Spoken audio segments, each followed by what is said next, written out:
Hello साथियों, जैसे कि आप लोग जानते हैं जो काउंसलिंग जो है एमएससी नर्सिंग और पोस्ट बीएससी नर्सिंग का आपने कुछ समय पहले एक एंट्रेंस एग्जाम दिया था। उस एंट्रेंस एग्जाम की जो काउंसलिंग जो है वो काउंसलिंग की जो प्रोसेस है वो काउंसलिंग की प्रोसेस चालू हो चुकी है। जो एमएससी नर्सिंग और पोस्ट बीएससी नर्सिंग जो है इसकी काउंसलिंग की जो डेट है मैं आपको एक बार उन डेट के बारे में बता देता हूँ कि क्या प्रोसेस है काउंसलिंग की, क्या क्या डॉक्यूमेंट्स लगेंगे, कितनी तारीख को क्या क्या प्रक्रिया करनी है, आप लोगों को रजिस्ट्रेशन कब करवाना है, कब जाकर के डॉक्यूमेंट वेरिफिकेशन करवाना है, कब इसकी जो लिस्ट है वो आएगी, सारी चीजें मैं आपको इसके अंदर बताने वाला हूं। तो आप एक बार देख ले सभी चीजों के बारे में। सबसे पहले अपन देख लेते हैं पब्लिकेशन ऑफ वैकेंसी चार्ट। यहां पर दे रखा है सबसे पहला point publication of vacancy chart. जो वैकेंसी चार्ट है इसके बारे में देख लें। जो वैकेंसी चार्ट है ये कब देखने को मिल जाएगा अपने को? 26 तारीख को। कितनी तारीख को? 26 तारीख को। एक बार मैं बता देता हूँ वैकेंसी चार्ट के बारे में। वैकेंसी चार्ट मतलब जो कॉलेज जो रहेंगे, जो सुटेबल कॉलेज है, उन सुटेबल कॉलेज की जो लिस्ट रहेगी और उन कॉलेज में कितनी जो सीटें हैं एमएससी नर्सिंग और पोस्ट बीएससी नर्सिंग की, प्राइवेट और गवर्नमेंट दोनों के बारे में, वो आएगा आपको किसके अंदर? वैकेंसी चार्ट के अंदर, कि कहां कौन से कॉलेज में कितनी सीटें खाली हैं। Online registration bye eligible candidate of 2024 MSc and post BSc nursing. बोले आपको क्या करवाना पड़ता है? रजिस्ट्रेशन करवाना पड़ता है। काउंसलिंग के पहले क्या करना रहता है अपने को? रजिस्ट्रेशन। तो जो रजिस्ट्रेशन करवाना है उस रजिस्ट्रेशन की जो डेट है वो है 27 तारीख। मैं आपको आगे बताऊंगा काउंसलिंग की जो साइट रहेगी, कौन सी साइट पर जाकर के आपको जो है रजिस्ट्रेशन करना है। तो जो कितनी तारीख को रजिस्ट्रेशन करना है? 27 तारीख जो है, 27 तारीख को आपको क्या करना है? रजिस्ट्रेशन करना रहेगा। ऑनलाइन रजिस्ट्रेशन 27 तारीख को होगा आपका। देन 27 तारीख के बाद में publication of state merit list of registered candidates. बोले आप लोग रजिस्ट्रेशन करेंगे, रजिस्ट्रेशन करने के बाद में एक मेरिट लिस्ट जारी होती है। पोस्ट बीएससी नर्सिंग और एमएससी नर्सिंग दोनों की क्या होगी? एक मेरिट लिस्ट जारी होगी। उस मेरिट लिस्ट में सीक्वेंस वाइज रहेगा, जो जो अभ्यर्थी जो रहेंगे जो रजिस्ट्रेशन करेंगे, रजिस्ट्रेशन के बाद में जो सबसे टॉप की जो रैंक पर रहेगा उनकी रैंक वाइज डाउन वैसे क्या होगा, एक लिस्ट जो है वो जारी होगी। उस लिस्ट के अकॉर्डिंग क्या मिलेगा आप लोगों को? कॉलेज मिलने वाला है। जो रजिस्ट्रेशन होगा, रजिस्ट्रेशन कैंडिडेट की जो मेरिट लिस्ट जो रहेगी वो आएगी कितने तारीख को? 28 तारीख को। देन इसके बाद में choice filling and locking by the MP domicile registered candidate. थोड़ा सा यहाँ पर ध्यान दें, विशेष रूप से यहाँ पर एक पॉइंट दे रखा है एमपी डोमिसाइल। जो मध्य प्रदेश के जो मूल निवासी हैं, भैया मध्य प्रदेश के जो मूल निवासी हैं इसके बारे में ध्यान दें। वही अभ्यर्थी जो है जो इसमें अपेयर होंगे फर्स्ट राउंड में, जो मध्य प्रदेश के मूल निवासी होंगे। ठीक है, तो एमपी डोमिसाइल जो रहेंगे वो चॉइस फिलिंग करेंगे और चॉइस लॉकिंग होगी। ये होगी भैया कितने तारीख को? 27 तारीख। कितनी तारीख? 27 तारीख जो है, सॉरी 28 तारीख जो है, 28 तारीख को क्या होने वाला है? चॉइस फिलिंग और चॉइस लॉकिंग होने वाली है। आप लोगों को 28 तारीख को चॉइस फिलिंग करना है। एक दिन का आपको समय दिया गया है। कितने दिन का? एक दिन का। पहले आपको रजिस्ट्रेशन करना है, रजिस्ट्रेशन करेंगे 28 तारीख को ही आपका जो रजिस्ट्रेशन, 27 तारीख को रजिस्ट्रेशन होगा और 28 तारीख जो है, 28 तारीख को रजिस्ट्रेशन करने के बाद में मेरिट लिस्ट आएगी और 28 तारीख को ही आपको क्या करना है? चॉइस फिलिंग करना है। चॉइस फिलिंग करने के लिए आपको 24 आवर का समय मिल रहा है। चॉइस फिलिंग करने के लिए 24 आवर का समय मिल रहा है। आप लोगों को 11:59 तक लास्ट जो है चॉइस फिलिंग का समय मिलेगा।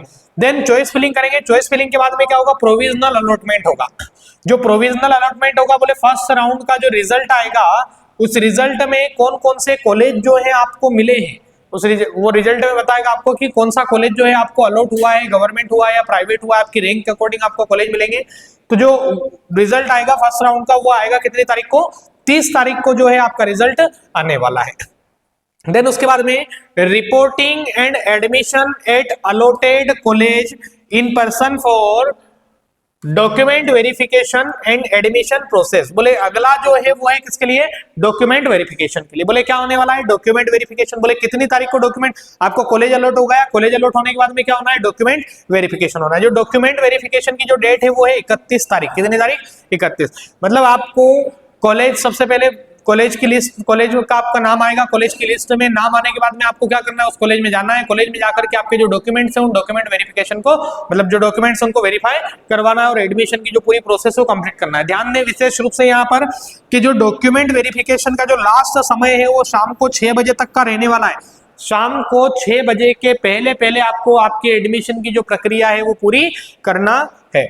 देन उसके बाद में online registration cancellation of admission at college level. आप चाहें तो आप अपना एडमिशन वापस से कैंसिल करवा सकते हैं कॉलेज लेवल पर जाकर के। बोले आप लोग 31 तारीख को अपना एडमिशन करवाएंगे, और अगर आपको कॉलेज सही नहीं लगता है, सुटेबल नहीं होता है, आपने एडमिशन करवा लिया है और फिर अगर उसके बाद में उसको कैंसिल करना चाहते हैं तो आप उसी दिन 7 बजे के पहले पहले 31 तारीख को 7 बजे के पहले पहले अपना एडमिशन जो है वो कैंसिल करवा सकते हैं। एक बार फिर से मैं सारी डिटेल्स आप लोगों को बता देता हूं। वैकेंसी चार्ट जो है वो कब आएगा? वैकेंसी चार्ट आएगा 26 तारीख को। ऑनलाइन रजिस्ट्रेशन कब होगा आप लोगों का? 27 तारीख को, है ना। मेरिट लिस्ट जो रहेगी वो कब आएगी? 28 तारीख को मेरिट लिस्ट आएगी। चॉइस फिलिंग जो रहेगी वो चॉइस फिलिंग कब करनी है? बोले मध्य प्रदेश के मूल निवासी ही चॉइस फिलिंग कर पाएंगे। कितनी तारीख को? 28 तारीख को। देन 30 तारीख को आपको कॉलेज अलॉट हो जाएंगे, और 31 तारीख जो रहेगी 31 तारीख को आपको जाकर के कॉलेज में क्या करवाना है? डॉक्यूमेंट वेरिफिकेशन करवाना है। देन उसके बाद में अगली प्रोसेस जो रहेगी, बोले अगर आपको एडमिशन कैंसिल करवाना है तो आप 31 तारीख को ही शाम को 7 बजे के पहले एडमिशन कैंसिल करवा सकते हैं। देन मैं आपको बता देता हूं कि क्या क्या इसमें एडमिशन के समय आपको क्या क्या डॉक्यूमेंट्स लगने वाले हैं। रजिस्ट्रेशन करवाएंगे उस समय क्या क्या आपके डॉक्यूमेंट्स लगेंगे, तो एक बार अपन डॉक्यूमेंट्स के बारे में देख लेते हैं।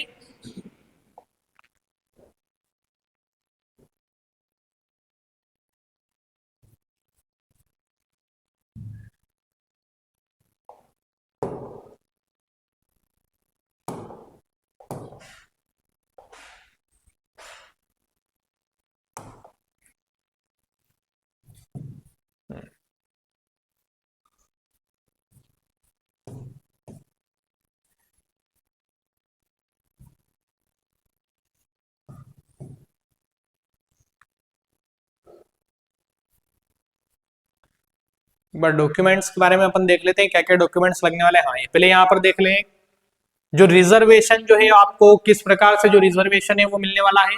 अनुसूचित जाति के लिए 16% है। कितना? अनुसूचित जाति के लिए 16% का रिजर्वेशन है। अनुसूचित जाति के लिए 16% का रिजर्वेशन है। अनुसूचित जनजाति के लिए 20% का रिजर्वेशन है। अन्य पिछड़ा वर्ग के लिए यहाँ पर 27% का रिजर्वेशन होगा, और आर्थिक रूप से कमजोर वर्ग के जो है उनके लिए कितना? 10% का रिजर्वेशन यहाँ पर होने वाला है। ठीक है। देन इसके बाद में आगे बढ़ते हैं। कैटेगरी वाइज यहाँ पर दे रखा है रिजर्वेशन, एक बार ध्यान दें। बोले महिला अभ्यर्थी जो समस्त बोले निजी या स्वशासी या शासकीय नर्सिंग शिक्षण संस्था में कोई रिजर्वेशन नहीं मिलने वाला है। दिव्यांग अभ्यर्थी जो रहेंगे इनको 6% का जो है यहाँ पर रिजर्वेशन एक्स्ट्रा मिलेगा।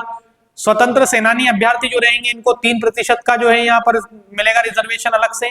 सैनिक अभ्यर्थी जो है इनको भी 30% 3% का यहाँ पर रिजर्वेशन मिलने वाला है।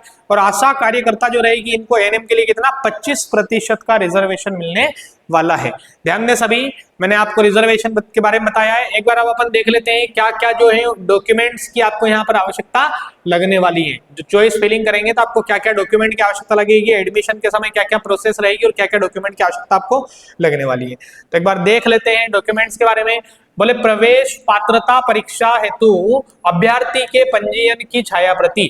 बोले क्या बोल रहा है? ये बता रहा है जो आपका प्रवेश पत्र जो है, एडमिट कार्ड जो है आपका, आपने एग्जाम दी थी तो जो आपका एडमिट कार्ड है उसकी आवश्यकता आपको यहाँ पर लगने वाली है। देन उसके बाद में आपने जो एंट्रेंस एग्जाम दिया था उस एंट्रेंस एग्जाम का जो रिजल्ट आया है वो रिजल्ट की भी यहाँ पर आवश्यकता लगेगी। जो आपने एंट्रेंस एग्जाम दिया उसका रिजल्ट भी लगेगा। देन उसके बाद में 10+2 बोले 12th की मार्कशीट चाहिए कि भैया 12th की मार्कशीट चाहिएगी यहाँ पर, और 10th की मार्कशीट की आवश्यकता लगेगी जिसमें जन्म तिथि अंकित हो। बोले 10th की मार्कशीट की आवश्यकता लगने वाली है। देन इसके बाद में जीएनएम अगर कर रखा है तो जीएनएम की अंक सूची की आवश्यकता लगने वाली है। और रजिस्ट्रेशन जो आपने करा है, बोले जीवित प्रमाण पत्र जो आपने रजिस्ट्रेशन करा है, रजिस्ट्रेशन जो आपका हुआ है जीएनएम का वो चाहिएगा। और जीएनएम की जो मार्कशीट रहेगी वो मार्कशीट की भी आवश्यकता लगेगी। ध्यान दें सभी, मार्कशीट की भी आवश्यकता लगेगी और रजिस्ट्रेशन भी यहाँ पर रिक्वायर्ड रहेगा। ठीक है, दोनों का ध्यान रखें। अगर आप लोगों ने बीएससी नर्सिंग कर रखा है या पोस्ट बीएससी कर रखी है तो यहाँ पर आपको मार्कशीट की आवश्यकता लगने वाली है। अगर बीएससी नर्सिंग है तो चारों मार्कशीट चाहिएगी, और पोस्ट बीएससी है तो जो 2 साल की मार्कशीट है इसकी आवश्यकता लगेगी। और आपका जो रजिस्ट्रेशन जो है उस रजिस्ट्रेशन की भी आवश्यकता लगने वाली है। देन इसके बाद में सक्षम प्राधिकारी द्वारा जारी मध्य प्रदेश के स्थानीय निवासी, बोले मूल निवासी की आवश्यकता, और वो भी सिर्फ मध्य प्रदेश के मूल निवासी के लिए होने वाला है। ध्यान रखें, मैंने पहले ही बताया था आप लोगों को, सिर्फ मध्य प्रदेश के मूल निवासी फर्स्ट राउंड में अपीयर हो पाएंगे। देन इसके बाद में अपन आगे बढ़ते हैं। मूल निवासी के बाद में आपको आवश्यकता लगने वाली है आय प्रमाण पत्र की। ठीक है, जो आय प्रमाण पत्र है, अभी वाला जो अपडेट वाला जो आय प्रमाण पत्र है बनवा ले सभी। आय प्रमाण पत्र की आवश्यकता लगने वाली है, आधार कार्ड की आवश्यकता लगेगी, आधार कार्ड की एक छाया प्रति। अगर आप कैटेगरी वाइज अगर आप आरक्षण जो लेना चाहते हैं तो आपको जो जाति प्रमाण पत्र जो है इसकी भी आवश्यकता लगेगी। जाति प्रमाण पत्र, अगर आप आरक्षण लेना चाहते हैं तो जाति प्रमाण पत्र की आवश्यकता लगने वाली है। ध्यान दे सभी, जाति प्रमाण पत्र की भी आवश्यकता लगने वाली है। देन इसके बाद में अगर दिव्यांगजन श्रेणी से आते हैं तो आप लोगों को जो मेडिकल बोर्ड द्वारा जो सर्टिफिकेट बनता है, मेडिकल बोर्ड का जो सर्टिफिकेट है वो आपको आवश्यक होगा। मेडिकल बोर्ड का जो जिला मेडिकल बोर्ड का जो बनता है उसकी आपको आवश्यकता होने वाली है दिव्यांगजन श्रेणी से अगर लेते हैं तो। देन उसके बाद में कुछ इंपॉर्टेंट नोट यहाँ पर दे रखे हैं, थोड़ा सा एक बार इसके बारे में भी देख ले विशेष रूप से। कुछ इंपॉर्टेंट बातें हैं। स्वशासी या शासकीय शिक्षण संस्था में पाठ्यक्रम पूर्ण करने के पश्चात अभ्यर्थी संस्था में 1 वर्ष की सेवा शासकीय चिकित्सालय में देने के लिए बाध्य होगा। अभ्यर्थी द्वारा यह सेवा न करने पर स्वशासी संस्था में राशि 2 लाख रुपए जमा करना अनिवार्य होगा। हाँ, तो एक बार इसके बारे में भी ध्यान दें। देखिए ये क्या बता रहा है कि सेमी गवर्नमेंट कॉलेज जो है और गवर्नमेंट कॉलेज जो है, आप लोग यहाँ से अपना जो 2 साल का जो पाठ्यक्रम रहेगा इस पाठ्यक्रम को पूरा करेंगे, और पूरा करने के बाद में आपको 1 वर्ष की वहां पर जो जिला चिकित्सालय जो सेवा, जो शासकीय चिकित्सालय जो रहेगा, जो शासकीय चिकित्सालय जो रहेगा इसमें अपनी सेवा देना है। अगर आप नहीं करते हैं तो आपको वहां पर कितने रुपए देने पड़ेंगे बॉन्ड के रूप में? 2 लाख रुपए वहां पर आपको जमा करने पड़ेंगे। छात्र छात्रा द्वारा शासकीय नर्सिंग महाविद्यालय प्रशिक्षण संस्था से पाठ्यक्रम पूर्ण न करने की स्थिति में राशि 2 लाख रुपए शासकीय कोषालय में जमा करना अनिवार्य होगा। जैसे मान लो अगर आपने एडमिशन ले लिया, अगर गवर्नमेंट कॉलेज में आपने एडमिशन ले लिया और एडमिशन लेने के बाद में अगर आप अपनी पढ़ाई पूरी वहां से नहीं करना चाह रहे हैं या फिर अगर छोड़ना चाह रहे हैं तो ऐसी स्थिति में आपको वहां पर 2 लाख रुपए जो है वो जमा करना अनिवार्य होगा। देन इसके बाद में निजी नर्सिंग महाविद्यालय, ये भी थोड़ा सा ध्यान दें, जो अभ्यर्थी प्राइवेट नर्सिंग कॉलेज से एमएससी या पोस्ट बीएससी नर्सिंग करेंगे वो भी विशेष रूप से ध्यान दें, निजी नर्सिंग महाविद्यालय प्रशिक्षण संस्था से पाठ्यक्रम पूर्ण न करने की स्थिति में पाठ्यक्रम की शेष प्रशिक्षण शुल्क की राशि संबंधित संस्था में जमा करना अनिवार्य होगा। भैया प्राइवेट कॉलेज, अगर आप प्राइवेट कॉलेज से एमएससी नर्सिंग या पोस्ट बीएससी नर्सिंग करते हैं तो ऐसी स्थिति में आपको क्या करना होगा? अगर आपने मान लो फर्स्ट ईयर वहां से कर लिया और सेकंड ईयर अब आप नहीं करना चाहते तो ऐसी स्थिति में आपको सेकंड ईयर की भी फीस जमा पूरी करनी पड़ेगी। ऐसा नोटिस में क्लियरली मेंशन करा गया है। आप ऐसा नहीं है कि बीच में वहां से छोड़ करके जा सकते हैं। गवर्नमेंट से अगर छोड़ करके जाते हैं तो 2 लाख रुपए देना है, और अगर प्राइवेट कॉलेज से छोड़ते हैं तो आपकी जो प्राइवेट कॉलेज की जो फीस रहने वाली है वो पूरी फीस आपको जमा करना पड़ेगी। देन इसके बाद में सैनिक का लाभ लेने के लिए जो सैनिक कैटेगरी है उनके लिए जो आपका प्रमाण पत्र जो बनता है वो प्रमाण पत्र होना चाहिए। स्वतंत्रता संग्राम श्रेणी, सेनानी श्रेणी का लाभ लेने के लिए अभ्यर्थी के संबंधित जिला मजिस्ट्रेट द्वारा जारी किया गया प्रमाण पत्र ये भी होना चाहिए। आशा अभ्यर्थी के लिए संबंधित मुख्य चिकित्सा एवं स्वास्थ्य अधिकारी द्वारा जारी निरंतर 5 वर्ष कार्य संपादन का प्रमाण पत्र। बोले आशा अगर एएनएम करना चाहती है तो उसको 5 वर्ष का प्रमाण पत्र जो है वो अनिवार्य होगा, इसका ध्यान रखें। देन इसके बाद में आगे बढ़ते हैं। हाँ, सभी चीजों के बारे में मैंने आप लोगों को लगभग बता ही दिया है। यहाँ पर इंग्लिश में मेंशन कर रखा है सारी चीजों को, एक बार बता देता हूँ रिपीट में आपको डॉक्यूमेंट्स के बारे में। क्या क्या डॉक्यूमेंट्स जो है आपको लगने वाले हैं। कैटेगरी वाइज मैंने रिजर्वेशन भी बता दिया है, कहाँ कहाँ आपको किस तरह से रिजर्वेशन मिलने वाला है। ये आपके डॉक्यूमेंट्स जो है, डॉक्यूमेंट्स की रिक्वायरमेंट होने वाली है, एक बार देख लें। Photocopy candidates registration for the entrance eligibility test, जो आपने एंट्रेंस एग्जाम दिया था उसका एडमिट कार्ड की फोटोकॉपी लगेगी। Copy of marksheet of entrance eligibility test, जो आपने एंट्रेंस एग्जाम दी थी उसके जो रिजल्ट आया है वो रिजल्ट की फोटोकॉपी लगेगी। Original copy of marksheet of qualifying test, जो आपने 10+2 जो करा हायर सेकेंडरी उसकी मार्कशीट, 10th की मार्कशीट। जीएनएम अगर आपने कर रखा है जीएनएम की मार्कशीट और रजिस्ट्रेशन, बीएससी कर रखा है पोस्ट बीएससी कर रखा है तो उनकी मार्कशीट और रजिस्ट्रेशन चाहिए। देन साथ में आपको original copy of local residential, बोले जो रेसिडेंशियल सर्टिफिकेट है वो भी चाहिएगा यहाँ पर। इनकम सर्टिफिकेट की आवश्यकता लगने वाली है, जो करंट वाला रहेगा वो उसकी आवश्यकता लगेगी। Photocopy of candidates Aadhaar card की आवश्यकता, original copy of permanent caste certificate अगर आप कैटेगरी से रिजर्वेशन लेना चाहते हैं तो certificate issued by the district medical board for the candidate taking benefit of the disable category. अगर आप डिसेबल कैटेगरी से हैं तो उसके लिए आपको सर्टिफिकेट, बाकी मैंने यहाँ पर आपको और भी चीजें बताई हैं। बॉन्ड के बारे में मैंने आप लोगों को बता दिया है कि गवर्नमेंट कॉलेज से अगर आप करते हैं तो आपको 1 साल की जो है सेवा सरकारी अस्पताल में आपको 1 साल की सेवा वहां पर देनी पड़ेगी, देन उसके बाद में आप वहां से छोड़ सकते हैं। इसके लिए आपको अगर बीच में अगर आप छोड़ते हैं तो बीच में छोड़ने पर आपको 2 लाख रुपए का बॉन्ड वहां पर देना होगा। देन इसके बाद में अगर आप सरकारी कॉलेज से अगर आप नर्सिंग करते हैं और अगर बीच में अगर आप छोड़ करके जाते हैं तो ऐसी परिस्थिति में 2 लाख रुपए आपको जमा करने पड़ेंगे। अगर प्राइवेट कॉलेज से आप अगर नर्सिंग करते हैं तो जो बची हुई जो फीस रहेगी वो रिमेनिंग फीस आपको पूरी जमा करनी रहेगी, देन उसके बाद आप छोड़ सकते हैं। ठीक है, सारी चीजें मैंने आपको यहाँ पर बता दी है। आशा को अगर एएनएम करना है तो 5 साल तक का जो वर्क एक्सपीरियंस है आशा को होना चाहिए, उसका सर्टिफिकेट होना चाहिए। ठीक है, देन मैं आप लोगों को बता देता हूं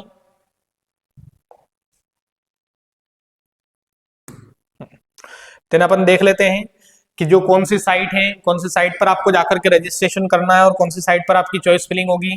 तो विशेष सभी ध्यान दें, आपकी जो चॉइस फिलिंग जो है ये चॉइस फिलिंग होने वाली है dme.mp। इस साइट पर जो है आपका जो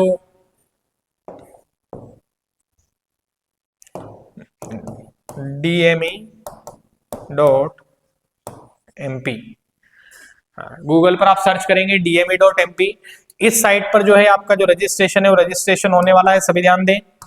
dme.mp वाली जो साइट रहेगी इस साइट पर आपको आपका रजिस्ट्रेशन करना है।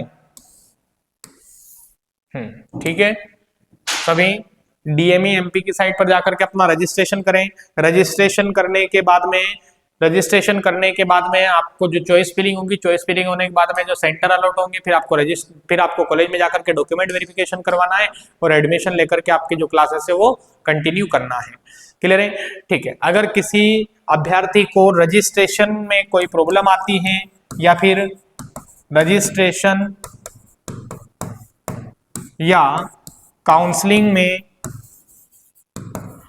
या चॉइस फिलिंग में किसी प्रकार की कोई समस्या आती है, कोई प्रॉब्लम होती है, तो आप हमारा जो इंस्टीट्यूट का ऑफिशियल कांटेक्ट नंबर है इस कांटेक्ट नंबर पर कॉल करके या व्हाट्सएप मैसेज करके पूछ सकते हैं।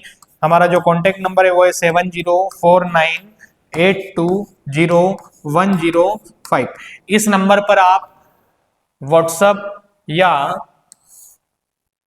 व्हाट्सएप पर मैसेज कर सकते हैं या कॉल करके आप हमसे जानकारी ले सकते हैं। अगर आपको चॉइस फिलिंग में या फिर किसी प्रकार की कोई समस्या आती है रजिस्ट्रेशन में या इनमें, तो आप हमसे इसके बारे में डिटेल्स जो है वो पूछ सकते हैं, किस तरह से रजिस्ट्रेशन करना है, सारी प्रक्रिया हम आप लोगों को बता देंगे। आई होप आप लोगों को जानकारी समझ में आई होगी। कल जो है कॉलेज की लिस्ट रिलीज हो जाएगी, कल मैं आपको कॉलेज की लिस्ट के बारे में बता दूंगा। जो अभी मैंने आपको डिटेल्स जो बताई हैं उसकी डिटेल्स मैं टेलीग्राम चैनल पर पूरी पीडीएफ डाल दूंगा, आप टेलीग्राम चैनल पर जाकर के पूरी पीडीएफ को देख सकते हैं। और जो कॉलेज की लिस्ट रहेगी वो भी आपको टेलीग्राम चैनल पर मिल जाएगी। बाकी की जितनी भी रिमेनिंग अपडेट्स जो रहेगी वो सभी आपको टेलीग्राम चैनल पर और इसी यूट्यूब चैनल पर आपको अपडेट्स जो है वो मिलती रहेगी। आई होप आप लोगों को जानकारी समझ में आई होगी। Thank you.